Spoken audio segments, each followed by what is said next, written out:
Digital மார்க்கெட்டிங்கோட tips and ட்ரிக்ஸை 30 டேஸில் learn பண்ணிக்க போகிறோம். அதில் டே 1 தான் இன்றைக்கி நம்ம பார்க்க போகிறது. டிஜிட்டல் மார்க்கெட்டிங்கில் நான் ஃபஸ்ட்டு தெரிஞ்சிக்க வேண்டியது நம்ம எதுக்காக இந்த பிஸ்னஸை ஸ்டார்ட் பண்ணியிருக்கோங்கிறதோட clear vision and goal. So அதை நீங்கள் நோட் பண்ணுறதுக்கு 2 விஷயம் தேவை. ஒன்று நோட், இன்னொன்று ஒயிட் போர்ட். நோட் எதுக்கு அப்படின்னா, நீங்கள் என்னெல்லாம் பண்ணியிருக்கீங்க, என்னெல்லாம் பண்ணணும், என்னெல்லாம் பண்ண போகிறோம் அப்படிங்கிறத டே வைஸ் ரெக்கார்டாக மெயின்டைன் பண்ணுறதுக்கு. ஒயிட் போர்டு எதுக்குன்னா, அன்றைக்கி நீங்கள் என்னெல்லாம் பண்ணணுங்கிறத உங்களுக்கு போகும்போதும் வரும்போதும் ரிமைண்ட் பண்ணுறதுக்கு. அஸ் எ ஹியூமன் கண்டிப்பாக நமக்கு மறக்கிற வியாதி இருக்கும். ஸோ ஒயிட் போர்டில் எழுதி வைங்க, கண்டிப்பாக உங்களுக்கு அது ஞாபகப்படுத்திகிட்டே இருக்கும்.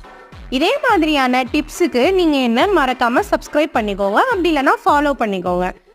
நாளைக்கு டே 2ஓட டிப்ஸ் அண்ட் ட்ரிக்ஸில் உங்களை நான் பார்க்குறேன். அது வரைக்கும் வேணும்னா நீங்கள் சொல்லுங்கள், நாங்கள் செய்கிறோம்.